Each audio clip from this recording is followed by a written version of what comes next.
Hi, welcome to Residential Matter. On this episode, we're talking about curb appeal. Curb appeal is something that is super important in our industry.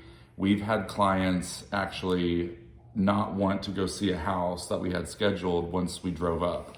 So we're going to talk about some ways that you can help your curb appeal, even if you aren't selling your house, just something to make your neighbors a little jealous of how your house looks. Exactly. So the first thing is to make sure that the front porch is cleaned off, especially after the winter time or during the fall season when leaves can collect. You want to make sure that it's clean.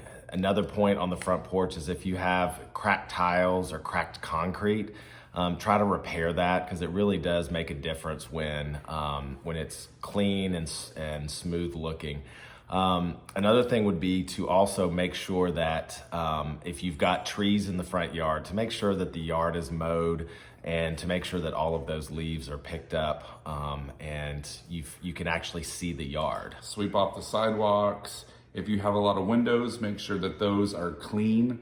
No cobwebs. That's the biggest turnoff for me whenever I walk up to the house, because if the porch is dirty, you just kind of automatically start to wonder what else has been neglected. Exactly. And I'm one of those people that I clean the windows at least 2 to 3 times a year just to keep everything clean and the light coming into the house. And if the front door is squeaky, maybe add a little WD-40. That just helps whenever it's not sounding like you're walking into the haunted mansion or something. Exactly. Speaking of front doors, one of the things that we often suggest to our clients is possibly painting the front door, either a bright yellow color or a nice teal color, sometimes maybe a light blue, that really gives it a pop of color and makes the house stand out even more. If you're doing something a little bit more mid-century, maybe a nice warm yellow or orange, but that's if the door is already painted or if it's in really need of disrepair. If it's in disrepair, painting is always a little easier and more accessible than having it stained. For staining, I would really recommend bringing in a professional because that can you have to resand it and stain it and then put the clear coat on. And that is definitely out of my wheelhouse. And we've seen some bad stain jobs in our time, that for sure. We have. Another thing that I think people need to start paying more attention to is their address marker. In Prestonwood, where we live, the neighborhood was known for these huge address markers on the side of the house. And while that was cool, probably in the 80s and 70s when these houses were built, it just dates the house. And so something that's pretty simple to do is take that down if it looks dated or if it's dented or you're missing a number, is to replace those. And you can get the ones from the big box retail stores that just screw into the brick. They have some cool, modern, sleek ones that actually have a recess or a profile on it that sticks out. If you want something a little bit more special, there are websites like Etsy where you can hire an independent artist to cut one out of metal or carve one into stone. So make sure that your number is legible, but also a little stylish. That's right.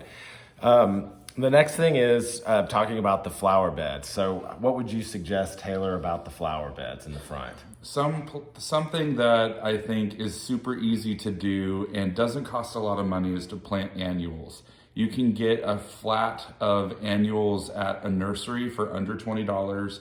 And these are something that you will replace seasonally. But if you have a good base of perennials that are going to be there all year long, then you can spend $40 to $60 and really make a big impact. Just by planting, in season now are petunias if you have lots of light. If you're in the shade, impatiens are also really great. Right, and don't underestimate how many you need, because I know you think when you buy 3 or 4 flats that you've got enough product there, but a lot of times you need double what you actually thought you needed.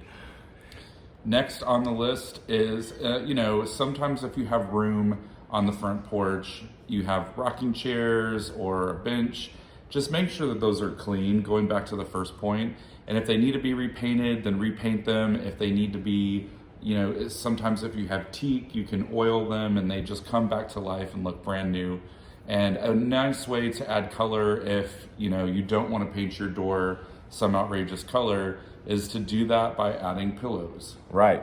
And if you do have a front porch, and you want to kind of decorate it up even further, put a pot out there with some flowers in it, or a fern or something like that just adds more warmth to the front porch. And something else that I see that drives me crazy is if you don't have a green thumb, do not put fake flowers in your flower bed. Or if you do, when they start to fade, yank them out and replace them. Right. I totally agree with you, And Taylor. the same goes for holiday decor. True. It's almost April. Take down your Christmas wreath. Exactly.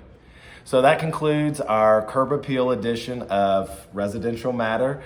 Please join us next week for our next episode. And for more information on this topic and topics like this, visit our website at pmtsellsdfw.com or our blog site, residentialmatter.com. Thanks. Bye.